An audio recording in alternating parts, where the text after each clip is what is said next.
চায়ের সুবাস, পাহাড়ের সবুজ আর বৈচিত্র্যময় সংস্কৃতির মিলন মেলা উদযাপিত হলো এটিএন বাংলার ৩০ বছরের পদার্পণ। চুনারুঘাটের চা শ্রমিক ও ক্ষুদ্র নৃগোষ্ঠীর মানুষের অংশগ্রহণে দিনটি হয়ে ওঠে অন্যরকম আনন্দের। শেখর আজাদের রিপোর্টে বিস্তারিত। ক্ষুদ্র নৃগোষ্ঠী শিল্পীদের প্রাণবন্ত আঞ্চলিক নৃত্যে মুখর হবিগঞ্জের চুনারুঘাট উপজেলার চণ্ডীছড়া চা বাগানের এনটিসি ভবন। কেক কেটে উদযাপন করা হয় দেশের প্রথম স্যাটেলাইট টেলিভিশন চ্যানেল এটিএন বাংলার ৩০ বছরে পদার্পণ। অনুষ্ঠানে উপস্থিত ছিলেন চুনারুঘাট উপজেলা নির্বাহী কর্মকর্তা গালিব চৌধুরী, চুনারুঘাট পৌরসভার সাবেক মেয়র নাজিম উদ্দিন শামসু এবং চুনারুঘাট সাহিত্য সংস্কৃতি পরিষদের সভাপতি সালেহ উদ্দিন। প্রধান অতিথি ছিলেন এটিএন বাংলার পরিচালক ও ডিবেট ফর ডেমোক্রেসির চেয়ারম্যান হাসান আহমেদ চৌধুরী কিরণ।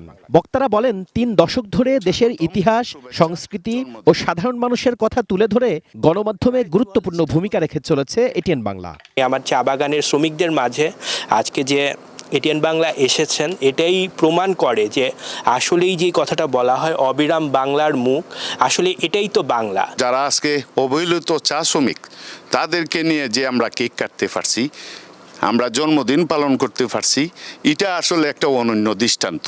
এটিএন বাংলা বাংলাদেশের টেলিভিশন বা গণমাধ্যম জগতে একটি পথ দেখিয়েছে সকলকে।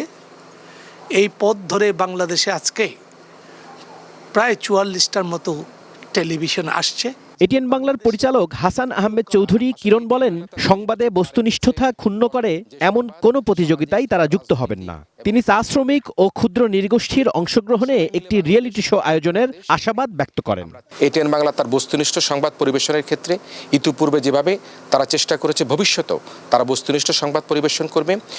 সংবাদের প্রতিযোগিতায় অংশগ্রহণ করতে গিয়ে কোনো সংবাদ তারা পরিবেশন করবে না যে সংবাদ সামাজিক, রাজনৈতিক এবং ধর্মীয় কোনো অনুভূতির উপর আঘাত আনবে। আজকে ৩০ বছর পদার্পণ উপলক্ষে আমরা বলে যাচ্ছি, চা শ্রমিক যারা রয়েছে তাদের সন্তানদের নিয়ে আমরা একটা রিয়েলিটি শো করব। এই আয়োজন যেন চা বাগানের শ্রমজীবী মানুষ, ক্ষুদ্র নৃগোষ্ঠী এবং মূলধারার সমাজের পারস্পরিক সম্প্রীতি ও সাংস্কৃতিক বৈচিত্র্যের অনন্য এক প্রতিচ্ছবি।